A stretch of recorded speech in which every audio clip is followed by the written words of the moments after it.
নমস্কার বন্ধুরা, এক মুঠো স্বপ্ন চ্যানেলে সবাইকে স্বাগত। আজ কিন্তু একটা নতুন রেসিপি নিয়ে চলে এসেছি। তো দেখো, এখানে আমি 3টে গাজর নিয়ে নিয়েছি, আর এই গাজরগুলোকে গায়ের যে খোসাগুলো হালকা এগুলো ঘষে ছাড়িয়ে নেব। তারপরে একটা পেঁয়াজ ঘষা মেশিনে মিহি করে সবটা ঘষে নেব, আর কিছুটা পেঁয়াজ আমি কুচিয়ে নেব। তো দেখো, গাজরগুলো কিন্তু এইভাবে আমি একদম মিহি করে ঘষে নিয়েছি, আর কিছুটা পেঁয়াজও আছে। 2টো পেঁয়াজ বড় বড় দেখে কুচিয়ে নিয়েছি। তো এগুলোকেই একসাথে আমি নিয়ে এটাকে মাখাবো। আর এখানে দেব হলুদ,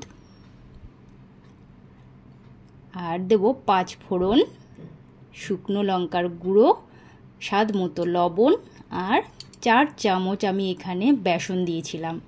তো এটাকেই কিন্তু জল ছাড়া একদম আমি ভালোভাবে চটকে মাখিয়ে নেব।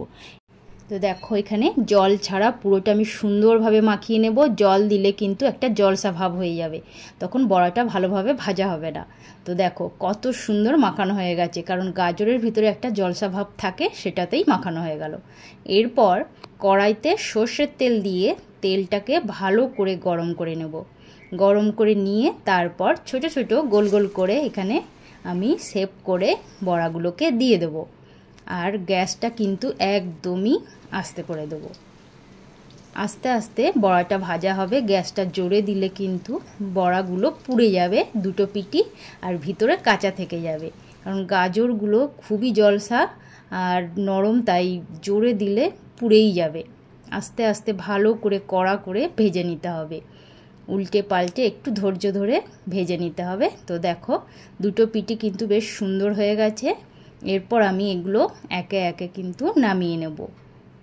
আর গাজরের এই বড়া কিন্তু আমিও প্রথমেই খাচ্ছি, তো কেমন লেগেছে পরে বলছি। দেখো, বাকি যেটুকু ছিল মাখা সেটুকু গোল গোল করে শেপ করে একইভাবে কিন্তু আমি দিয়ে আস্তে আস্তে ভেজে নেব, উল্টে পাল্টে সবগুলো, তারপর নামিয়ে নেব। তো দেখো যতটা সুন্দর লাগছে দেখতে, এটা কিন্তু খেতে ততটাই সুন্দর হয়েছিল।